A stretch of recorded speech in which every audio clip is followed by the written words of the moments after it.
ماشاءاللہ، بڑے ہی خوبصورت انداز کے ساتھ قبلہ محب و مشفق انجینئر محمد حفیظ اللہ علوی صاحب ممبر مرکز رکن شورا خوبصورت انداز کے ساتھ پیغام آپ تک پہنچا رہے تھے۔ دوران خطاب تشریف لائے قبلہ پیر طریقت رابر شریعت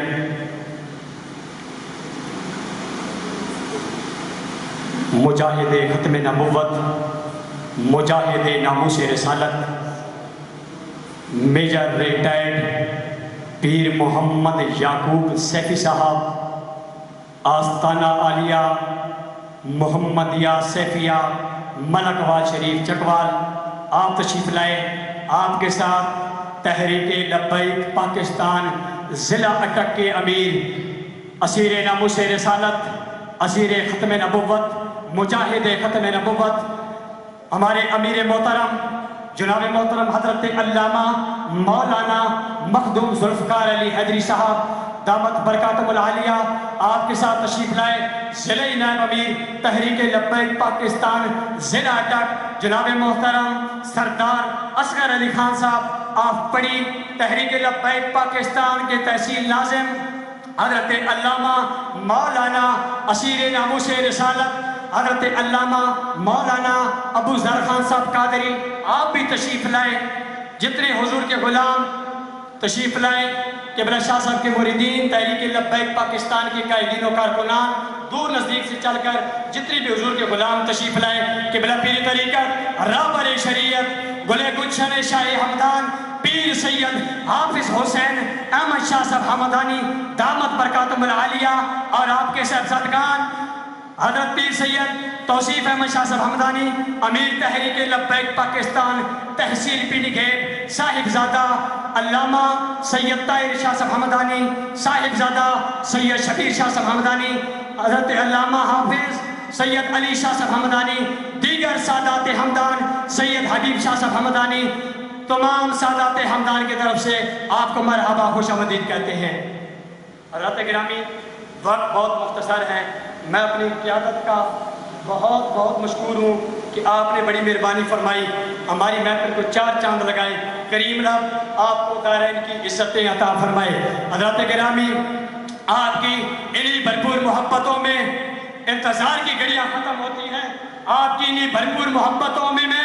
اس شخصیت کو، اس مرد مجاہد کو میں بیک اس کے حوالے کرنے لگا ہوں جو نہ جھکا، نہ بکا، نہ ہٹا، نہ جھکنے والا ہے، نہ بکنے والا ہے، نہ ہٹنے والا ہے۔ امام الانبیاء کے غلاموں، اللہ نے ہمیں وہ لیڈر عطا کیا ہے جو نہ بکا ہے، نہ ہٹا ہے، نہ جھکا ہے، ڈٹا رہا، ڈٹا ہوا ہے، ڈٹا رہے گا انشاءاللہ۔ میری مراد اسیر ناموس رسالت، اسیر ختم نبوت، مجاہد ختم نبوت، خطیب پاکستان حضرت علامہ مولانا مخدوم ذوالفقار علی حیدری صاحب کھڑے ہو کر اپنے قائد محترم کا استقبال کریں۔ تاجدار ختم نبوت زندہ باد یا رسول اللہ، لبیک لبیک لبیک یا رسول اللہ، لبیک لبیک لبیک یا رسول اللہ، لبیک لبیک لبیک رسولہ الکریم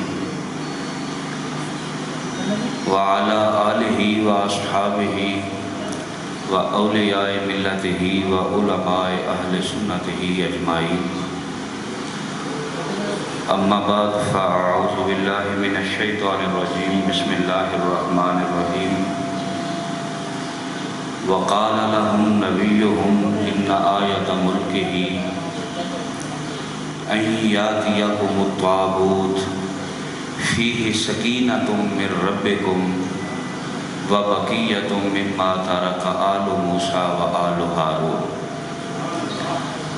آمنت باللہ صدق اللہ مولانا العظیم۔ ان اللہ وملائکتہ یصلون علی النبی یا ایہا الذین آمنوا صلوا علیہ وسلموا تسلیما۔ الصلاۃ والسلام علیک یا سیدی یا رسول اللہ وسلم علیک وعلی آلک واصحابک یا محبوب رب العالمین اللہم صلی علی سیدنا و مولانا محمد بعدد کل ذرۃ مئۃ الف مرۃ وبارک وسلم اللہم نور قلوبنا بالقرآن وزین اخلاقنا بالقرآن ونجنا من النار بالقرآن وادخلنا الجنۃ بالقرآن۔ نگاہ ولی نے یہ تاثیر دیکھی، بدلتی ہزاروں کی تقدیر دیکھی۔ نگاہ مرد مومن سے بدل جاتی ہیں تقدیریں، گر ہو ذوق یقین پیدا تو کٹ جاتی ہیں زنجیریں۔ ہر مشکل دی کنجی یارو ہتھ مرداں دے آئی، مرد دعا کرن جس ویلے مشکل روے نہ کائی۔ انتہائی قابل صد احترام زینت مسند صدارت، پیر طریقت راہبر شریعت، اسیر ناموس رسالت، حضور قبلہ پیر میجر ریٹائر محمد یعقوب سیفی صاحب، امیر تاریخ لبیک پاکستان ڈویژن راولپنڈی مدہ ضلع ہولالی، انتہائی قابل صد احترام مجاہد ملک و ملت، مجاہد ختم نبوت، پروردۂ آغوش ولایت، قبلہ پیر سید توصیف احمد شاہ صاحب ہمدانی،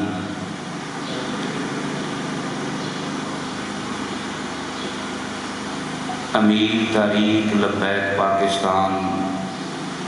تحصیل پنڈی گھیر، انتہائی قابل صد احترام فاضل نوجوان، مقرر دل پذیر خطیب شہید، پروردۂ آغوش ولایت پیر سید طاہر شاہ صاحب ہمدانی، معزز محترم واجب الاحترام شیر اہل سنت حضرت علامہ جناب مولانا قاری محمد ابو ذر صاحب، مجاہد ختم نبوت، قبلہ انجینئر محمد حفیظ اللہ علوی صاحب، مرکزی رکن شورا تاریخ لبیک پاکستان، پورا سٹیج ماشاءاللہ علماء سے ختم نبوت کے مجاہدوں سے سجا ہوا ہے۔ اسیر ختم نبوت، مجاہد ختم نبوت جناب سردار اصغر علی خان صاحب، نائب امیر تاریخ لبیک پاکستان ضلع اٹک۔ جناب آپ کے نام نہیں لے سکتا، معذرت، چونکہ شاہ جی کا حکم ہے کہ پروگرام بھی وقت پہ ختم ہوگا۔ اس میں کوئی شک نہیں، پیر طریقت راہبر شریعت، پروردۂ آغوش ولایت، پیکر اخلاص و محبت، یادگار اسلاف پیر سید حسین احمد شاہ صاحب ہمدانی مدہ ضلع ہولالی، آپ ظاہری طور پہ اگر یہاں تشریف فرما نہیں بھی ہیں، آپ کی نظر، آپ کا فیض اپنے مریدوں پہ، اپنے تلامذہ پہ، اپنے چاہنے والوں پہ اسی طرح جاری و ساری ہے۔ آج کی تقریب مبارک عرس مبارک کی تقریب ہے۔ شمس العلماء فخر السادات پیر طریقت راہبر شریعت پیر سید ابو الحسن شاہ منظور ہمدانی رحمۃ اللہ علیہ اور صوفی باصفا گلشن مہتاب فخر السادات پیر طریقت راہبر شریعت پیر سید ابو الخیر فقیر احمد شاہ صاحب ہمدانی رحمۃ اللہ علیہ، ان دونوں بزرگوں کے عرس مبارک کی یہ تقریب باسعید ہے جس میں ہم حاضر ہیں۔ شاہ جی کے بہت سارے مرید بھی تشریف لائے، پلک والے بھی آئے، بہت سارے تحریک ختم نبوت کے قائدین کارکنان سارے احباب تشریف لائے۔ اللہ رب العالمین آپ سب کا تشریف لانا اپنی بارگاہ میں قبول فرمائے۔ میرے بھائیوں، ملک پاکستان میں دین اسلام جو آیا ہے یہ دو طریقوں سے آیا ہے۔ ایک اولیاء کرام کا فیضان ہے اور دوسرا جہاد فی سبیل اللہ ہے۔ ایک طرف دیکھیں تو کبھی ہمیں داتا علی حجویری نظر آتے ہیں، کبھی خواجہ معین الدین چشتی اجمیری نظر آتے ہیں، کبھی محدث علی پوری نظر آتے ہیں، کبھی حضور غوث اعظم کا فیضان نظر آتا ہے، کبھی پیر سید میر علی شاہ صاحب رحمۃ اللہ علیہ آپ کا ختم نبوت پہ پیرا دینا نظر آتا ہے، کبھی بابا بلے شاہ قصوری رحمۃ اللہ علیہ آپ کی تعلیمات نظر آتی ہیں، کبھی حضرت میاں محمد بخش صاحب رحمۃ اللہ علیہ آپ کا فقر نظر آتا ہے، اور دوسری طرف دیکھیں تو کبھی صلاح الدین ایوبی کی تلوار نظر آتی ہے، کبھی محمد بن قاسم کے دوڑتے ہوئے گھوڑے نظر آتے ہیں، اور کبھی سلطان ٹیپو کا جذبہ نظر آتا ہے، اور کبھی سلطان صلاح الدین ایوبی کی غیرت نظر آتی ہے۔ یہ دونوں طرح کا جو جوڑ ہے، اس کے سبب سے اللہ رب العالمین نے دین اسلام کو ہم تک پہنچایا۔ قرآن مجید سے جو تلاوت میں نے آپ احباب کے سامنے کی ہے، اس میں ان دونوں چیزوں کا ذکر ہے، مرشد کے فیض کا ذکر بھی ہے اور غیور کی تلوار کا ذکر بھی ہے، ان دونوں کا ذکر ہے۔ حضرت سیدنا موسیٰ علیہ السلام کے بعد سورہ بقرہ کے اندر دوسرے پارے کے اخیر پہ یہ واقعہ اللہ رب العالمین نے بڑی تفصیل کے ساتھ ایک درج کیا بنی اسرائیل کی قوم کا۔ طالوت اور جالوت کا واقعہ یہ بڑا مشہور واقعہ ہے۔ حضرت سیدنا موسیٰ علیہ السلام کے بعد بنی اسرائیل والے لوگ جب انہوں نے اللہ کی حدوں کو توڑا، اللہ کے حکموں کو پس پشت ڈالا، اللہ تعالیٰ کے احکامات کو انہوں نے بھلا دیا،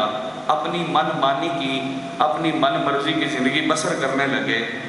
تو اللہ تعالیٰ کا ان پر عذاب مسلط ہوا۔ اللہ کی ناراضگی کے اسباب ان پر ظاہر ہوئے۔ اللہ کی ناراضگی کے اسباب کیا ہیں؟ اللہ کے محبوب نے فرمایا اللہ جب ناراض ہوتا ہے تو سب سے پہلے اللہ رب العالمین نااہل لوگوں کو حکومت عطا فرماتا ہے۔ دوسری نشانی یہ ہوتی ہے کہ بارشیں بے وقت برستی ہیں۔ تیسری اللہ کی نشانی یہ ہوتی ہے کہ اللہ مال بخیلوں کو دے دیتا ہے۔ جب مال بخیلوں کے پاس ہو، بارشیں بے وقت برسیں، حکمران نااہل ہوں، تو تم سمجھو کہ یہ اللہ کی ناراضگی کی علامتیں ہیں۔ پھر پوچھا سونیا جب اللہ راضی ہوتا ہے تو پھر کیا کرتا ہے؟ فرمایا جب اللہ راضی ہوتا ہے تو اللہ مال سخیوں کو دیتا ہے، پھر اللہ رب العالمین بارشیں وقت پہ برساتا ہے، اور پھر رب العالمین حکومتیں اہل لوگوں کو عطا فرماتا ہے۔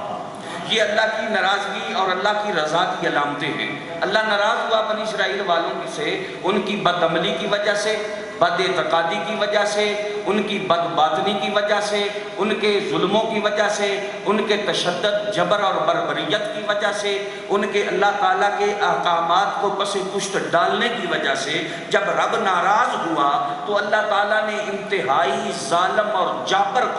قوم عمالقہ جو تھی وہ بنی اسرائیل والوں کے اوپر اللہ نے مسلط فرما دی۔ جب بنی اسرائیل والوں پر قوم عمالقہ مسلط ہوئی، اب بنی اسرائیل کی قوم وہ تھی جنہوں نے عزت دیکھی تھی، جنہوں نے عروج دیکھا تھا، جنہوں نے وقار دیکھا تھا، جنہوں نے عظمتیں اور شانیں دیکھی تھیں، جو جب سے دنیا میں آئے انہوں نے دیکھا کہ لوگ نبیوں کی اولاد سمجھ کے ان کے ہاتھ بھی چومتے ہیں، انہیں کندھوں پہ جھلاتے بھی ہیں، انہیں لوریاں سناتے بھی ہیں اور ان کی عزت بھی کرتے ہیں۔ ان کی قدر بھی کرتے ہیں، ان کی عظمت اور شان کے لوگ گیت بھی گاتے ہیں۔ اب ادھر جب قوم عمالقہ مسلط ہوئی تو اس قوم نے بنی اسرائیل والوں پر اتنے ظلم کیے، ان کے بوڑھوں کو شہید کر دیا، ان کے جوانوں کا قتل عام کر دیا، ان کے بچوں کو اپنا غلام بنا لیا، ان کی بچیوں کو قوم عمالقہ والوں نے اپنی لونڈیاں بنا لیا۔ جب ان لوگوں نے اس ذلت کو دیکھا، اگر انسان شروع سے کمزور ہو تو وقت گزر جاتا ہے، مگر جس نے عزت کے دن دیکھے ہوں، عروج کے دن دیکھے ہوں، وقار کے دن دیکھے ہوں، اگر اس پر ذلت اور رسوائی آ جائے تو اس کے لیے یہ وقت گزارنا بڑا مشکل ہو جاتا ہے۔ آپ نے دیکھا ہے نا، جیل میں زرداری بھی گیا، جیل میں نواز شریف بھی گیا، اور جیل میں ہمارا بابا امیر المجاہدین بھی گیا۔ سمجھ آ گئی؟ وہ سارے گئے، کسی نے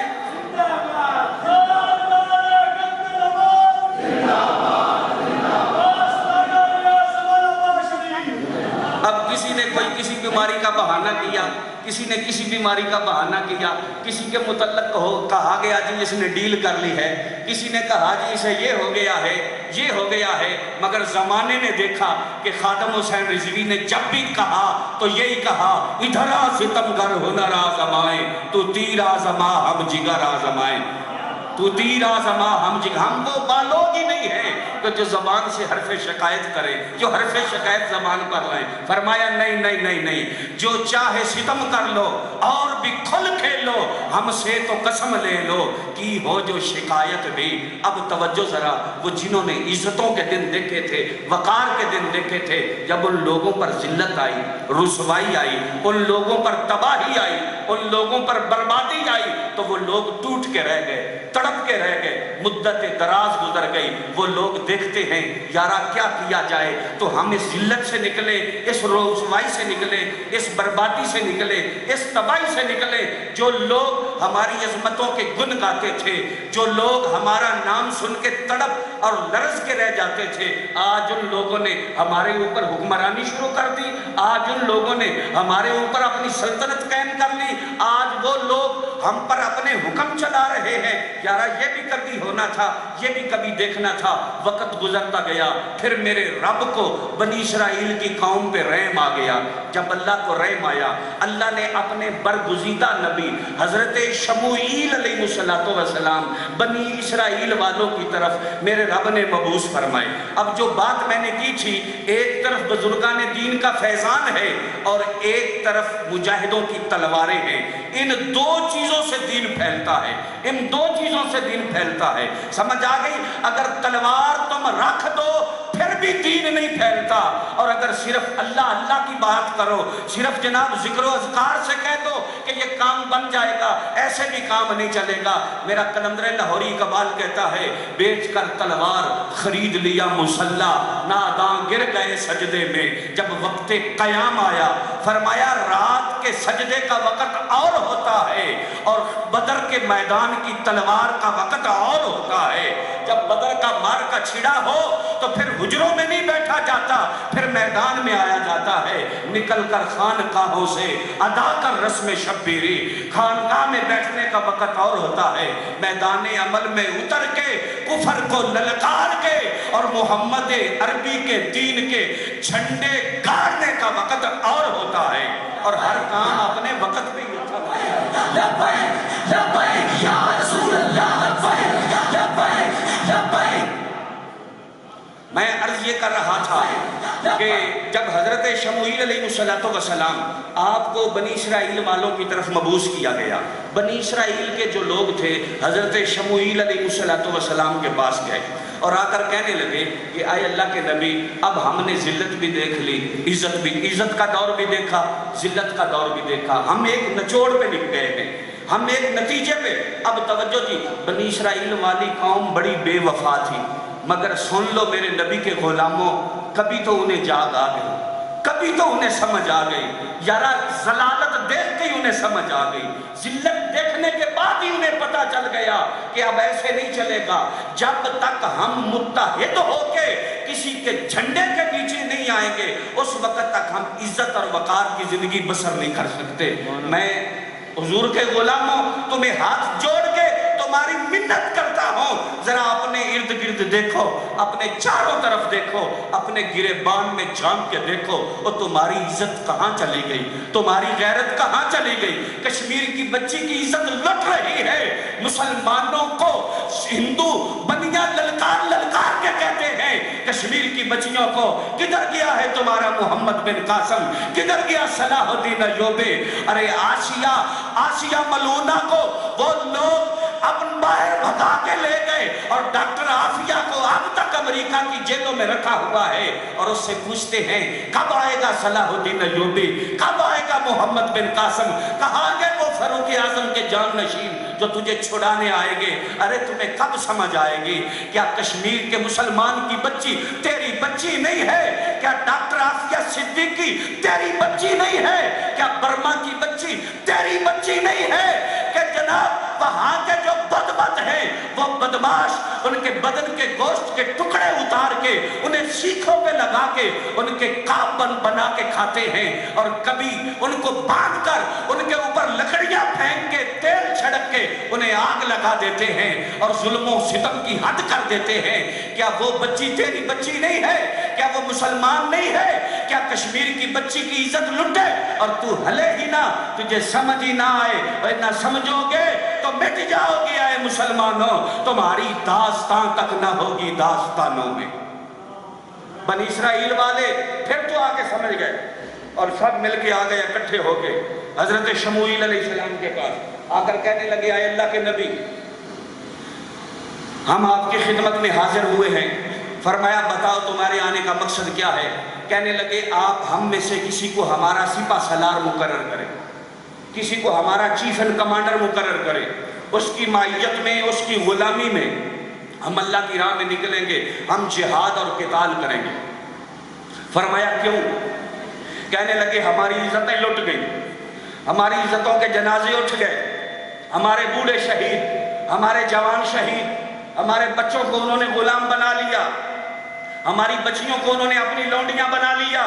اب ہم سے رہا نہیں جاتا۔ ہم اس نتیجے پہ پہنچے ہیں کہ اس وقت تک ہم لوگ عزت کی زندگی نہیں بسر کر سکتے، وقار کی زندگی نہیں بسر کر سکتے، جب تک کہ ہم جہاد اور قتال کی راہ کو اپنا نہ لیں۔ جب تک ہم جہاد نہیں کریں گے اس وقت تک ہم عزت اور وقار کی زندگی نہیں بسر کر سکتے۔ آپ ہم میں سے کسی کو ہمارا سپہ سالار بنائیں، ہم اپنی کھوئی ہوئی عزت کو بحال کرنا چاہتے ہیں، ہم اپنی لٹی ہوئی عزت کو بحال کرنا چاہتے ہیں۔ میں کہتا ہوں آئے میرے نبی کے غلاموں اور بنی اسرائیل والوں کو تو ہوش آ گئی، تم کب جاگو گے؟ تمہیں کب ہوش آئے گی؟ تمہیں کب سمجھ آئے گی؟ کیا بچیوں کے سروں سے دوپٹے بھی کھینچے جا رہے؟ آج صابن بیچنے والے نے پوسٹر پہ عورت کو ننگا کر کے کھڑا کر دیا ہے، آج شیمپو بیچنے والے نے عورت کو نہاتا ہوا دکھا کے اپنے شیمپو کو بیچا، آپ کپڑا بیچنے والے نے پوسٹروں پہ عورتوں کو ننگا کر کے کھڑا کر دیا ہے۔ تمہاری عزتیں کہاں گئی؟ تمہاری غیرتیں کہاں گئی؟ وہ بچیاں جنہوں نے اپنی عزتوں کو بچانے کے لیے کنووں میں چھلانگیں لگائی تھی، وہ بچیاں جنہوں نے اپنی عزتوں کو بچانے کے لیے جہلم کے دریا میں چھلانگیں لگائی تھی، وہ جو ہر رات اللہ کی بارگاہ میں رو کے کہتی ہیں مولا کب آئے گا محمد بن قاسم کا جانشین، ان کی عزتیں وہ تمہیں للکار رہی ہیں، تمہیں پکار رہی ہیں۔ ارے بتاؤ تو صحیح، اور تمہیں کب جاگ آئے گی؟ تم کب ہوش کرو گے؟ تم کب جاگو گے؟ قیامت کے دن رسول اللہ کو کیا منہ دکھاؤ گے؟ قبر کے اندر رسول اللہ کو کیا جواب دو گے؟ اگر اب نہ جاگو گے تو کب جاگو گے؟ ارے کہاں تمہارا دور تھا؟ راجہ دیر کے ایک فوجی نے ایک مسلمان خاتون کا دوپٹہ اتارا اور وہ چلا کے جنگلات کے اندر، ہندوستان کے جنگلوں میں وہ چیخ کے کہنے لگی کاش آج ماں کی عزت بچانے والا کوئی نوجوان ہوتا، بہن کی عزت بچانے والا کوئی نوجوان ہوتا تو محمد بن قاسم 22 سال کی عمر ہے، ابھی ابھرتا ہوا جوان ہے، تو للکار کے کہتا ہے میری بہن گھبرانا، تیری عزت کو بچانے کے لیے محمد بن قاسم خود میدان میں آ رہا ہے۔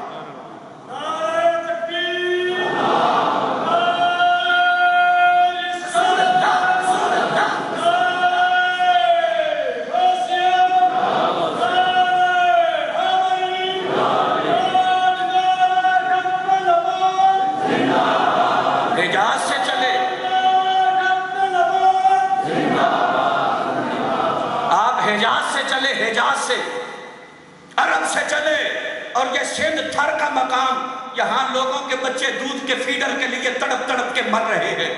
روٹی اور پانی کے لیے مر رہے ہیں۔ اپنی تاریخ تو پڑھو کبھی یارو، اپنی تاریخ تو پڑھو۔ یہ جو تھر کا مقام ہے سندھ کی طرف سے، یہاں سے ہوتے ہوئے محمد بن قاسم اس پاک و ہند میں داخل ہوئے اور راجہ دیر کو للکار کے کہا، او بدماش، لاکھوں گنڈا میرے سامنے، جس نے مسلمان عورت کے دوپٹے کو ہاتھ لگا، میں واپس نہیں جاؤں گا جب تک اس کے بدن کے ٹکڑے نہیں کر دوں گا۔ تو پھر جب آپ آئے تو راجہ دیر نے اپنے وزیروں کو بلایا، مشیروں کو بلایا، کہنے لگا یہ عرب کے نوجوان بڑے جنگجو ہوتے ہیں، یہ جب میدان میں اتر آتے ہیں تو واپس نہیں جاتے، اب بتاؤ ہم کیا کریں؟ اس نے کہا، وزیر کہتا ہے ایک تدبیر میرے پاس ہے، ایک تدبیر میرے پاس ہے۔ کہا وہ کون سی تدبیر ہے؟ کہنے لگا وہ میں حل کرتا ہوں پھر تجھے بتا دوں گا۔ وہ اپنے گھر میں آیا، جب گھر آیا اس نے اپنی بیٹی کو بلایا اور اپنی بیٹی کو بلا کے کہنے لگا، آئے میری بیٹی، بڑے بڑے راجوں مہاراجوں نے مجھے پیغام بھیجا، بڑے بڑے شہزادوں نے مجھے پیغام بھیجا، بڑے بڑے بادشاہوں کے مجھے پیغام آئے کہ اپنی بیٹی کی شادی ہم سے کر دے۔ اس پورے ملک میں تیرے حسن و جمال کے چرچے ہیں، اس پورے ملک کے شہزادے تیری ایک جھلک دیکھنے کے لیے وہ ترستے اور تڑپتے ہیں۔ میں تجھے کہتا ہوں اپنے ملک کو بچانے کے لیے، اپنی معیشت کو بچانے کے لیے، اپنے حالات کو بچانے کے لیے تو ذرا بن کے، سج کے، دھج کے، سنور کے جا ذرا۔ وہ نوجوان ہے، ہو سکتا ہے وہ تیری طرف مائل ہو جائے، جب وہ تیری طرف مائل ہوگا تو پھر ہم اسے اس کے ارادوں سے روک سکیں گے، اسے اس کے ارادوں سے روک سکیں گے۔ جب قلندر لاہوری نے ادھر ہندوؤں کا یہ پلان دیکھا، ادھر محمد بن قاسم کا جذبہ دیکھا، تو لاہور کا قلندر تڑپ کے اٹھا اور آپ بول کے کہنے لگے، اقبال کہتے ہیں میں نے پوری دنیا کفر کو دیکھا، میں مغرب میں گیا، میں یورپ میں گیا، میں نے ان لوگوں کو دیکھا، ان کے اندر رہ کر بھی دیکھا، اور ان لوگوں نے ہمیں بھی دیکھا۔ جب انہوں نے ہمیں دیکھا، انہوں نے ہم پر تحقیق کی، انہوں نے ہم پر ریسرچ کی، انہوں نے ہمارے اوپر بحثیں کی، انہوں نے ہم پر مذاکرے کیے، اور وہ اس نچوڑ پہ پہنچے، اس نچوڑ پہ پہنچے، اس نتیجے پہ پہنچے۔ وہ کہنے لگے یہ فاقہ کش جو موت سے کبھی ڈرتا نہیں، وہ کہتا ہے یہ بھوکا رہے اسے پرواہ کوئی نہیں، یہ پیاسا رہے اسے پرواہ کوئی نہیں، اس کی چھت سے چھین لو اسے پرواہ کوئی نہیں، یہ آسمان کو سائبان بنا لیتا ہے، زمین کو بچھونا بنا لیتا ہے، اس پر بدن کے، اس کے بدن میں تلواروں کے زخم کرو اسے پرواہ کوئی نہیں، اس کے بدن کو چھلنی کر دو اسے پرواہ کیوں نہیں۔ وجہ کیا ہے؟ یہ فاقہ کش جو موت سے کبھی ڈرتا نہیں، روح محمد اس کے بدن سے نکال دو۔ کہنے لگا بات ایک ہی ہے، یہ بھوک سے نہیں ڈرتے، یہ پیاس سے نہیں ڈرتے، یہ دکھوں سے نہیں ڈرتے، یہ جدائیوں سے نہیں ڈرتے، یہ گھر سے بے گھر بھی ہو جاتے ہیں، یہ وطن سے بے وطن بھی ہو جاتے ہیں، یہ اپنوں سے دور بھی چلے جاتے ہیں۔ اگر میدان جنگ میں کبھی بھائی سامنے آئے تو یہ کاٹنے سے دریغ نہیں کرتے، کبھی بھتیجا سامنے آئے تو یہ تلوار لہرانے سے دریغ نہیں کرتے، کبھی بھانجا سامنے آئے تو یہ اسے بھی للکارنے سے دریغ نہیں کرتے، اگر باپ بیٹا سامنے آئے تو پھر بھی نبی کے نام پہ بازی لگا دیتے ہیں، قربانی دینے کے لیے تیار ہو جاتے ہیں۔ انہیں کمزور کرنے کا نسخہ ایک ہی ہے، ایک ہی ہے۔ وہ نسخہ کیا ہے؟ کہ یہ فاقہ کش جو موت سے کبھی ڈرتا نہیں، روح محمد ان کے بدن سے نکال دو۔ کہتے ہیں نبی کی محبت ان کے بدن سے نکال دو، انہیں اوریانی پہ لگا دو، انہیں نفس پرستی پہ لگا دو، انہیں بدماشی پہ لگا دو۔ جب یہ فحاشی پہ لگ جائیں گے، یہ فحاشی کا سلاب جو امنڈ آیا ہے، ماچس کی ڈبیا پہ جب تک عورت کی تصویر نہیں ہوتی، مارکیٹ میں بکتی نہیں ہے، میڈیا پہ کیا طوفان بدتمیزی ہے۔ عجیب یہ کیوں حالات تمہارے لیے پیدا کیے گئے؟ اور تمہیں دین سے دور کرنے کے لیے، نبی کی محبت تمہارے اندر سے نکالنے کے لیے۔ جب تمہاری توجہ بٹ جائے گی، کوئی نفس پرستی پہ لگ گیا، کوئی جنس پرستی پہ لگ گیا، کوئی کسی فحاشی پہ لگ گیا، کوئی اوریانی پہ لگ گیا، کوئی روٹی کے لیے مر رہا ہے، کوئی کام کے لیے مر رہا ہے. یہ سارا کچھ کیوں ہے کہ روح محمد اس کے بدن سے نکال دو، تمہاری طرز فکر کو بدلا جاتا ہے. کئی طرح سے تم پر حملے کیے جاتے ہیں، مدعا ان کا ایک ہے، مقصد ان کا ایک ہے کہ نبی کی محبت ان کے دلوں سے نکال دو. جب تم نبی کی محبت ان کے دلوں سے نکال دو گے تو جس طرف چاہو گے انہیں پھیر لو گے. نجات کا راہ ایک ہی ہے، بخشش کا راہ ایک ہی ہے، نجات کی طریقہ ایک ہی ہے. اگر نجات چاہتے ہو ان ظلموں سے تو ایک ہی طریقہ ہے، میرے محمد عربی کے دامن کرم سے لپٹ جاؤ، حضور کی محبت کا دم بھر لو، دل میں عشق مصطفیٰ کی شمع روشن کر لو، گلے میں غلامی مصطفیٰ کا توپ اپنے گلے میں ڈال لو. جب حضور کے سچے سچے غلام بن جاؤ گے، اللہ کی عزت کی قسم دنیا کی کوئی طاقت تمہیں کمزور نہیں کر سکے. اس وزیر نے اپنی بیٹی کو سمجھایا، پڑھایا، سکھایا، بہلایا، ورگلایا، وہ بھی آ گئی سکھا کے، پڑھا کے، سمجھا کے. جب وہ آئی اس نے پاؤں میں پزے پہ ڈالی، زرق برق کپڑے پہنے، تیز خوشبوئیں لگائیں، آ گئی. جب آئی تو دیکھا سارے خیموں کے چراغ گل ہیں اور ایک خیمے کا چراغ جل رہا ہے. جب اس نے چھانکا تو دیکھا ابھرتا ہوا گبرو جوان ہے، ایسا ہے کہ جیسے اس کے چہرے پہ سورج کی شعائیں پڑتی ہیں، رات کے اندھیرے میں بھی چہرہ جگمگا رہا ہے. اس نے دیکھا ایک چراغ جلایا ہوا ہے اور ایک چارٹ، ایک نقشہ اس کے سامنے پڑا ہے اور اس کے اوپر وہ غور کر رہا ہے. کبھی ادھر، کبھی ادھر، کبھی ادھر، کبھی ادھر. توجہ اس کی پوری اس نقشے کے اوپر لگی ہوئی ہے اور جنگ کی تدبیریں کر رہا ہے. وہ سوچ رہا ہے اگر دشمن اس طرف سے حملہ کرے گا ہم ایسے دفاع کریں گے، ہم اس طرح دشمن پہ حملہ کر کے اسے پسپا کریں گے، اگر وہ ادھر سے آئیں گے تو ہم ایسے اپنا دفاع کریں گے، اور ہم اس طرف سے جائیں گے اور دشمن کو تباہ و برباد کر کے اس کے پرخچے اڑا دیں گے. وہ جنگ کا نقشہ اور چارٹ جو تھا وہ اس کے سامنے ہے اور اس پہ غور کر رہا ہے. اس نے اپنی پازیبوں کو چھنکایا. جب پازیبوں کو چھنکایا اب زرق برق کپڑے بھی تھے، تیز خوشبوئیں بھی تھی، رات کی تنہائی بھی تھی، ہر طرف ہو کا عالم تھا اور ایک مجاہد کا خیمہ تھا، میرے محمد عربی کے غلام کا خیمہ تھا. اور ایک وہ فحاشہ عورت جب حملے کے لیے آ گئی تو اس نے پہلے اپنی پازیبوں کو چھنکایا، اپنے گھنگروں کی چھن چھن جو تھی کوشش کی کہ ان کی آواز اس کے کانوں تک جائے. یہ نظر اٹھائے، میری طرف دیکھے، اور جب میری طرف دیکھے گا تو پھر ظاہر ہے جب دیکھ لے گا تو پھر میرا ہی ہو کے رہ جائے گا، کیونکہ سب سے پہلے نظر بہکتی ہے، پھر دل بہکتا ہے، پھر اگلا معاملہ ہوتا ہے. جب اس نے دیکھ لیا تو اس کا دل بھی ڈاما ڈول ہو جائے گا. جب دل ڈاما ڈول ہو گیا تو پھر جیسے میں کہوں گی ویسے یہ کرے گا. اب اس نے پازیبوں کو چھنکایا، وہ کبھی دائیں طرف، کبھی بائیں طرف، کبھی آگے سے، پیچھے سے، ہیلو، ہائے، اپنے انداز سے، اپنے طرز تکلم سے، اپنے طریقے سے اس نے پوری کوشش کی یہ میری طرف توجہ کرے. مگر یہ عجیب مرد مجاہد ہے کہ نظر اٹھا کے بھی نہیں دیکھا. اس نے بڑی کوششیں کی، بڑے ہیلے کیے، کہا اور میری طرف دیکھ تو صحیح، تو نے ابھی تک مجھے دیکھا نہیں ہے، تو نے ابھی تک مجھے سمجھا نہیں ہے، اگر مجھے دیکھ لیتا تو میرا ہو کے رہ جاتا. آپ نے جواب نہیں دیا. وہ اس نے بڑی کوششیں کی. جب اس نے دیکھا پیار سے کام نہیں چلتا، محبت سے کام نہیں چلتا تو پھر زبان حال سے کہنے لگی تسی کیوں نہیں وے دے حسن میرے نو انج مرد جوان نہیں چک دے. تو میرے نبی کا غلام جواب دیتا ہے وہ جنہ ویکھیا نور نبی دا او غیر والے نہیں تک دے. ہاں جی، او غیر والے نہیں،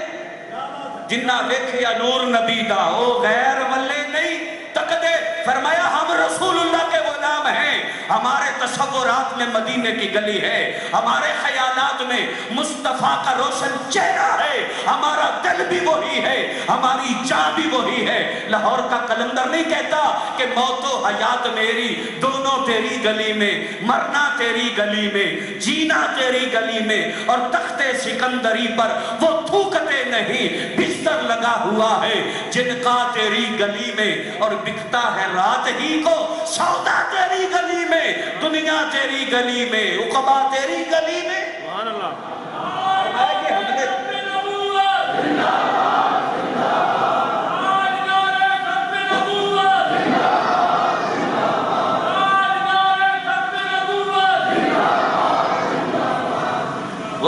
تسی کیوں نہیں ویدے حسن میرے نو انج مرد جوان نہیں چھک دے فرمایا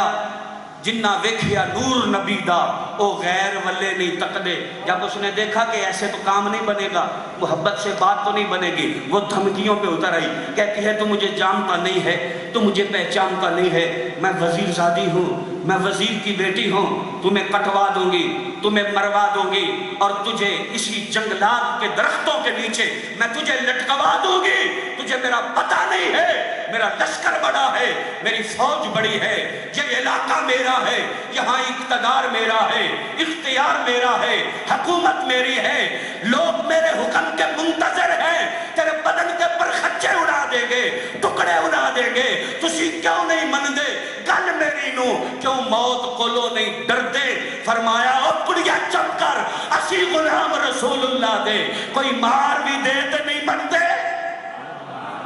فرمایا اسی غلام رسول اللہ دے کوئی مار بھی دیتے نہیں مردے اقبال ایسے نہیں کہتا فنا فی اللہ کی تہ میں بقا کا راز مضمر ہے جسے مرنا نہیں آتا اسے جینا نہیں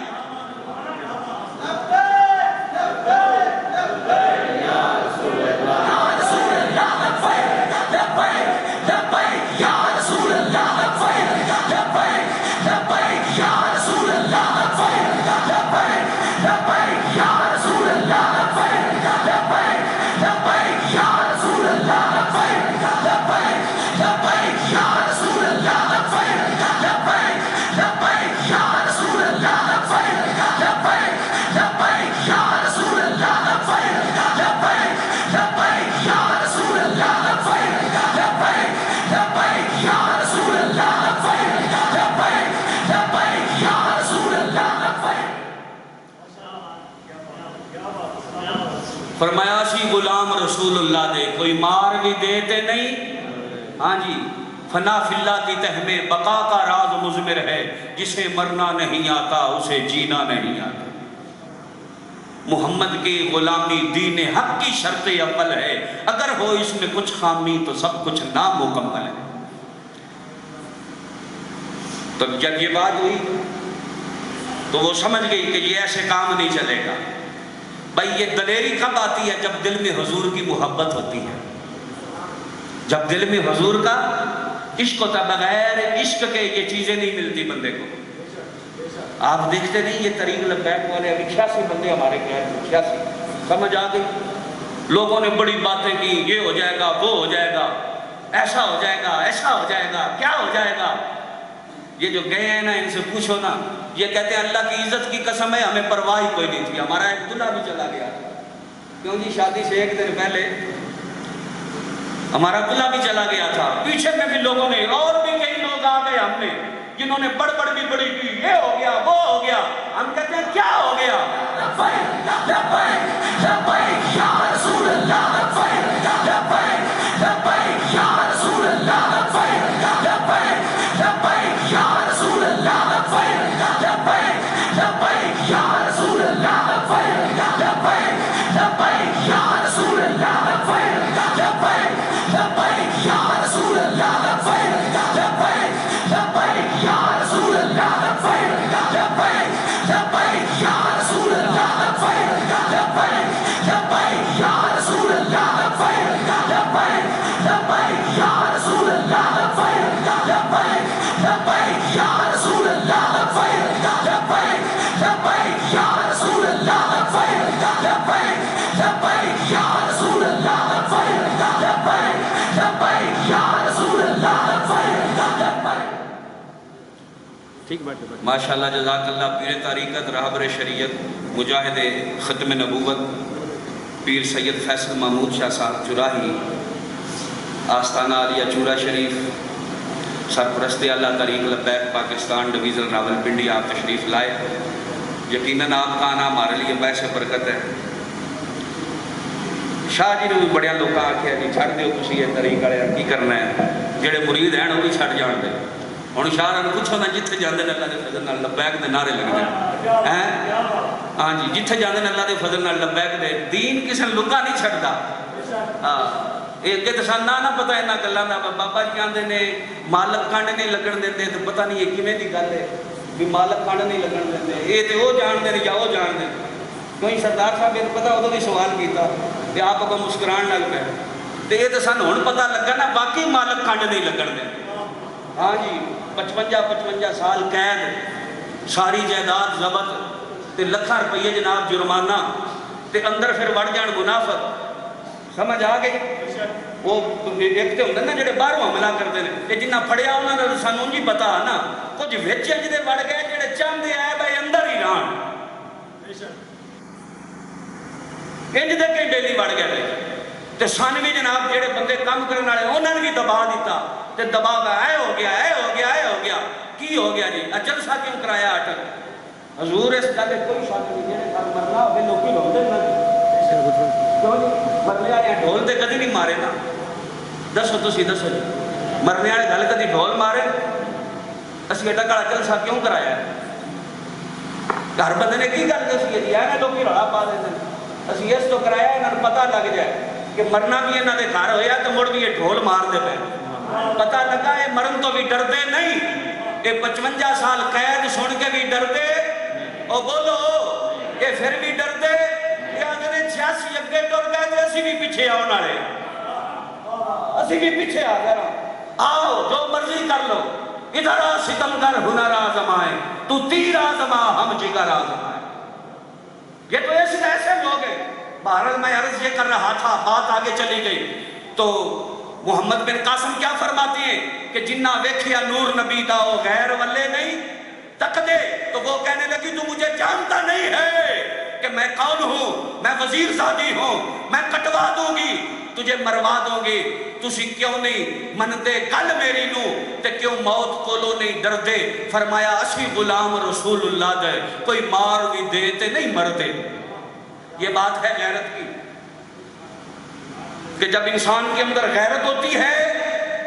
ایک مسلمان خاتون کا دوپٹہ اترے تو حجاز سے عرب کا نوجوان میدانی عمل میں آ جاتا ہے آج تو ہزاروں مسلمانوں کی عزتیں لٹ رہی ہیں بچیوں کی عزتیں لٹ رہی ہیں لوگوں نے بچیوں مسلمان بچیوں کو دھرنوں میں نچانا شروع کر دیا ان کے سروں سے دوپٹے چھین لیے کبھی ٹک ٹاک شو کے نام پہ بدماشی کبھی میڈیا پہ بدماشی کبھی اشتہارات کے ذریعے بدماشی کبھی ڈراموں اور فلموں کے نام پہ بدماشی اور ظلم بالا ہے ظلم یہ کبھی زندگی تماشا کے نام سے اسلام پہ حملہ اور کبھی جناب اسمبلیوں کے اندر نبی کی ختم نبوت پہ حملہ اب ایسا نہیں چلے گا یہ محمد عربی کے غلام جان چکے غلام اب ہاں جی حضور کے غلام اب اچھا بنی اسرائیل والوں نے کل کے جو تھے جی تقریر تے شروع دی عشاء جی بندے تھوڑے کالے پائے بس کریے اچھا آپ چھوڑ رہا ہونا کیا توجہ حضرات کیوں جی بات تو وہی تھی وہ کہنے لگے حضرت شموئیل علیہ السلام کو کہ آپ کسی کو ہمارا سپہ سالار بنائے بولو جی سپہ سالار پتہ چلا جب ذلت ہو رسوائی ہو ظالم لوگ حکمران بن جائیں تو کسی کو اپنا سپہ سالار بنانا پڑتا ہے یہ بات ہے کہ نہیں ہے میں کہتا ہوں تم بھی جاگو تم بھی سمجھو کون ہے اس لیے کس کی قیادت میں اب جاؤ گے سب کو تو تم نے باری باری آزما لیا ہے اب کسی کو اپنا لیڈر مان لو کسی کو اپنا قائد مان لو کسی کے جھنڈے کے نیچے آ جاؤ کسی کے نعرے کے ساتھ مل جاؤ اب صرف گلیوں نالیوں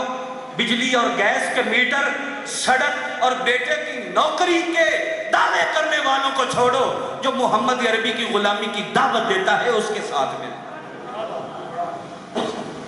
اس کے ساتھ آزماؤ تو صحیح یارا آؤ تو صحیح ہمارے ساتھ اللہ کی قسمت جو اللہ کی عزت کی قسم ہے جو بھی آیا ہے اس کی زندگی کی بہار اس کی زندگی میں بہار آ گئی ہے اسے مزہ آ گیا ہے اسے لطف آ گیا ہے اسے سمجھ آ گئی ہے کہ جینا کس کا نام ہے اور حضور کی غلامی کس کا نام ہے ہمارے ساتھ آؤ تو صحیح ہمارے قدم سے قدم ملاؤ تو صحیح دیکھنا یہ راستہ سیدھا انشاءاللہ مدینے کی طرف جاتا ہے حضرت داتا علی حجویری سے کسی نے پوچھا نا وہ برات آ گئی راستہ گم ہو گئے راستہ گم ہے تو مدینے سے انہوں نے اپنے دیہات کا راہ پوچھا حضرت داتا علی حجویری سے کہا بابا ہم نے فلاں گاؤں جانا ہے راستہ تو بتا فرمایا پتر بتاؤں کہ دکھاؤں کہنے لگے بڑا کمال والا ہے، کہتا ہے بتا بھی دیتا ہوں دکھا بھی دیتا ہوں، چل دکھا دے۔ فرمایا آنکھیں بند کرو، جب آنکھیں بند کی تو مدینہ دکھا دیا۔ کہا وہ بابا یہ کیا؟ فرمایا بیٹا علی حجویری میرا نام ہے، محمد عربی کا غلام ہوں، میں اور راستے نہیں جانتا، میں تو مدینے کا راستہ جانتا ہوں۔ ہمارے ساتھ آؤ، ہمارا بابا مدینے کا راستہ دکھائے گا، انشاءاللہ مدینے کا راستہ دکھائے گا۔ جو مدینے جانے چاہتے ہو آ جاؤ، ذرا آ جاؤ، تمہیں مدینے کے راستے کی سمجھ۔ اچھا بنی اسرائیل والے آ گئے، کہنے لگے جب تک کسی کو اپنا سپہ سالار نہیں بنائیں گے تب تک عزت اور قدر کی زندگی ہم لوگ بسر نہیں کر سکتے۔ حضرت شموئیل علیہ السلام نے اللہ کے حکم سے حضرت طالوت علیہ السلام کو ان کا بادشاہ بنا دیا۔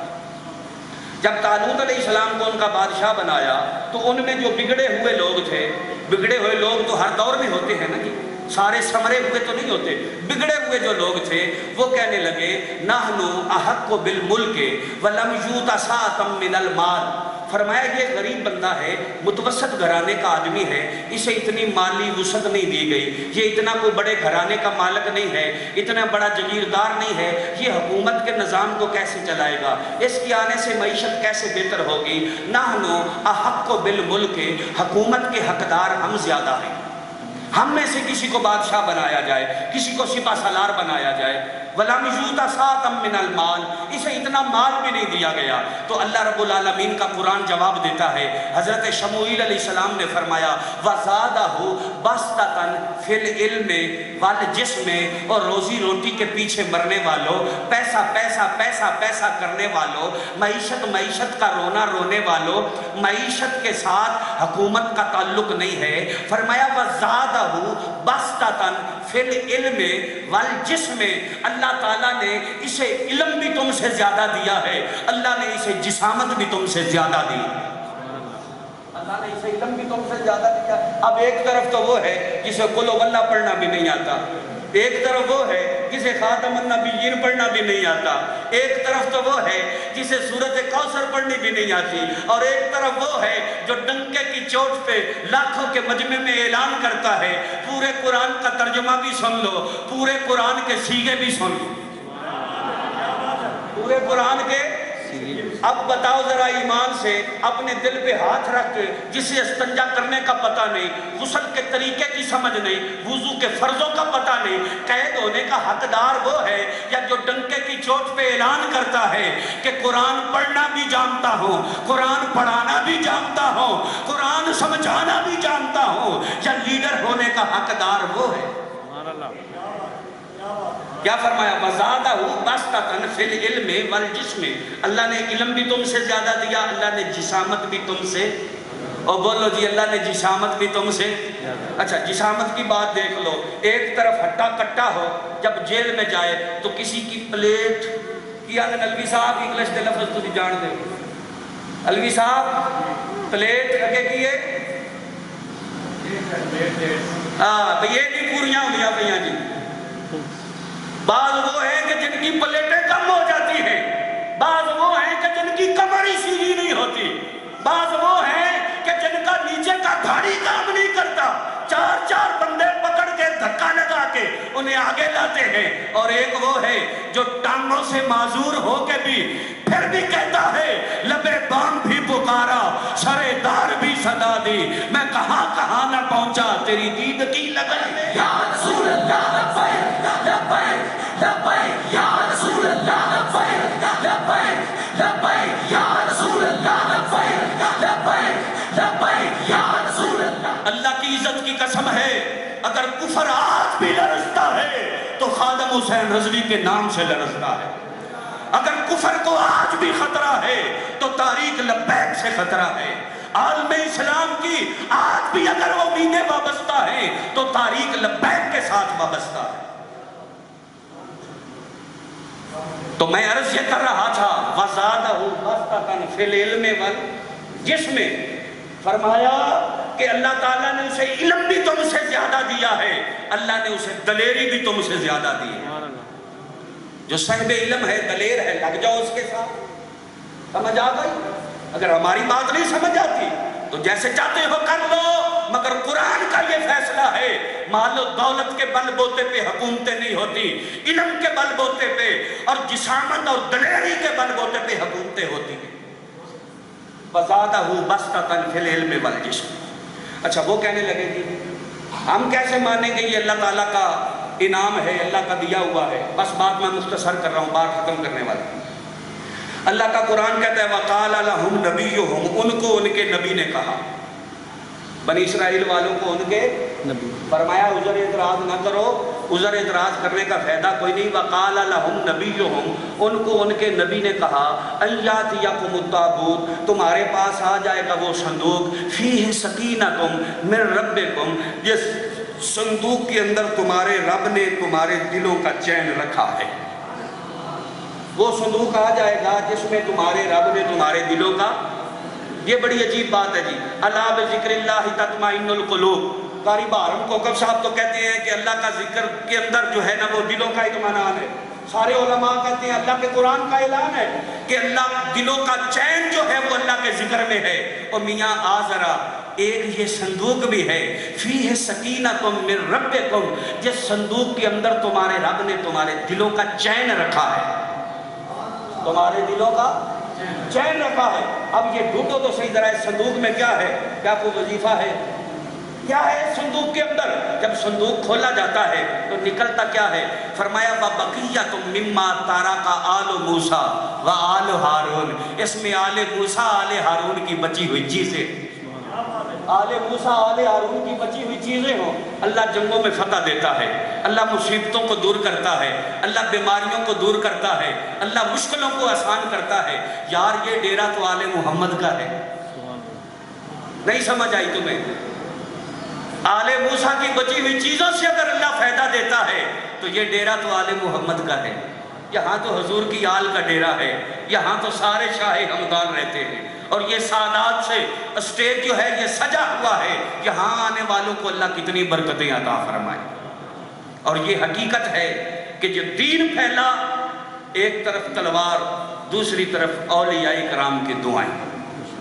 سومناتھ کا مندر کیسے فتح ہوا؟ سلطان محمود غزنوی امام ابو الحسن خرقانی کے مرید تھے، کئی حملے کیے سومناتھ پہ، فتح نہ کر سکے، پھر آ گئے اپنے پیر کے پاس، کہا پیرا بڑے حملے کیے، سومناتھ فتح نہ کر سکا، اب تو مقابلہ بھی سخت ہے، لشکر بھی تھوڑا رہ گیا ہے، بڑے بندے شہید ہو گئے۔ جب اپنے شہیدوں کی یاد آئی تو آنکھوں سے آنسو چھلک پڑے۔ کسی کے ایک آنسو سے ہزاروں دل تڑپتے ہیں، کسی کا عمر بھر رونا یوں ہی بیکار جاتا ہے۔ ادھر آنکھ سے آنسو چھلکا، اور اسلام کے مجاہد کی آنکھ سے جب آنسو چھلکتا ہے نا، پھر اس کا نظارہ ہی کچھ اور ہوتا ہے، اس کا نظارہ ہی کچھ اور ہوتا ہے۔ اقبال نہیں کہتا نہ مسجد میں نہ بیت اللہ کی دیواروں کے سائے میں نماز عشق ادا ہوتی ہے تلواروں کے سائے میں۔ یہ تو عشق کی نماز پڑھنے والے ہیں، یہ تو تلوار کی جھنکار کے نیچے بھی للکارنے والے ہیں اور دھاڑنے والے ہیں۔ جب مجاہد کی آنکھ سے آنسو چھلکا اور مرشد پاک کے سامنے چھلکا، اور مرشد بھی تو لجپال تھا نا، پھر لجپالوں کا کام ہی کیا ہوتا ہے؟ وہ لجپال پریت نو توڑ دے نہیں، جدی باں پھڑ دے ود چھوڑ دے نہیں۔ مرشد بھی لجپال تھا، پیر تھا، صرف پیڑ نہ تھی کہ نذرانے لے اور دین کی راہ نہ بتائے۔ کہا نہیں ہو بچیا، ایسے کام نہیں چلتا، یہاں کبھی للکارنا بھی پڑتا ہے، کبھی شیر کی طرح دھاڑنا بھی پڑتا ہے۔ کیوں جی اسلام کے دامن میں بس دو ہی تو چیزیں ہیں، ایک سجدہ شبیری، ایک ضرب ید اللہ۔ فرمایا کبھی تلوار کے دستے پہ ہاتھ رکھ کے للکارنا اسلام ہوتا ہے، کبھی رب کی بارگاہ میں سر جھکا کے سبحان ربی یلالا کی صدا لگانا اسلام ہوتا ہے۔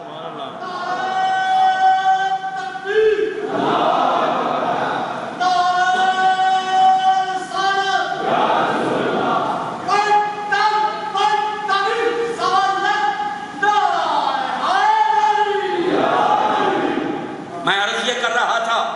کہ جب پیر کامل نے اپنے مرید کی آنکھ سے چھلکتے ہوئے آنسو دیکھے، پلکوں کا حلقہ توڑ کے آنسو نکل گئے، کہا او پترا اور بچیا یہ رونے کا وقت نہیں ہے، یہ تو دشمن کی آنکھوں میں آنکھیں ڈالنے کا وقت ہے، یہ تو ظلم کی باچھیں چیرنے کا وقت ہے، یہ تو کفر کے سینے پہ چڑھ کے بولنے کا وقت ہے۔ کہا حضور میں کیا کروں، میرا مقابلہ بڑا سخت ہے، میری فوج کمزور ہے، کفر کے بادل میرے سر پہ منڈلا رہے ہیں۔ فرمایا بچیا گھبرانا، پریشان نہ ہو، یہ میرا جبہ لے جا، جب لشکر اسلام پہ سخت مقابلے کا وقت آئے کہ اس جبے کو اللہ کی بارگاہ میں وسیلہ پیش کر دینا،